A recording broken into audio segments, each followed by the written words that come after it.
Also developing, the case against a Central Florida politician accused of forgery is now closed and her charges are dropped. A grand jury indicted Carolina Amnesty, but now the state attorney has decided not to take her to trial.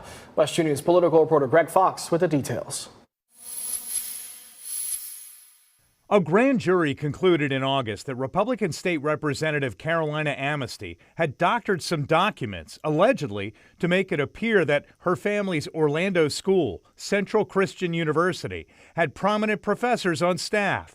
As a notary public, investigators say she validated her own forged signature.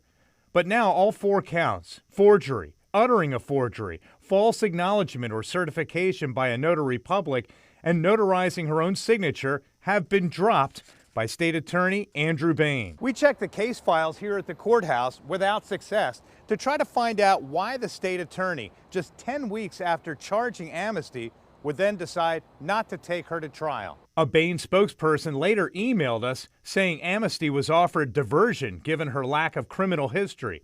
The diversion terms required the defendant to complete a financial crimes course, a financial literacy course, and 30 hours of community service, which were completed.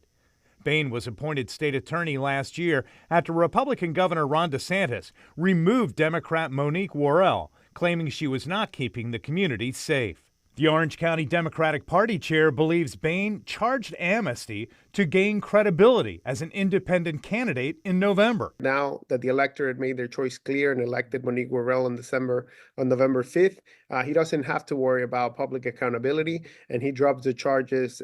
It's just really sad to see. I think that this is an example of someone putting his political interest over perhaps charging, doing the right thing, doing the legal thing. Charles Hart is former chair of the Orange County Republican Party, which endorsed independent candidate Bain.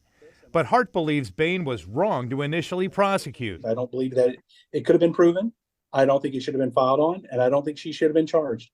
And I hope I would personally think that Andrew Bain should apologize to Carolina for dragging her name through the mud. Amnesty was charged just 2 months before Election Day and lost.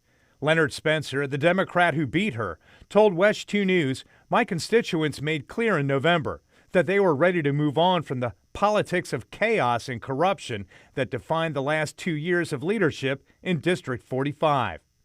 While there are many questions around today's decision, the answers that I am most focused on finding are how to lower costs for Floridians." Covering Orange County, Greg Fox, West 2 News. Now, moments ago, Amnesty posted this statement on X saying in part, quote, "I'm very grateful that this legal matter is finally over and I can look to the future. I am extraordinarily grateful to God, my family, and the many friends who stood by me during this painful ordeal," unquote.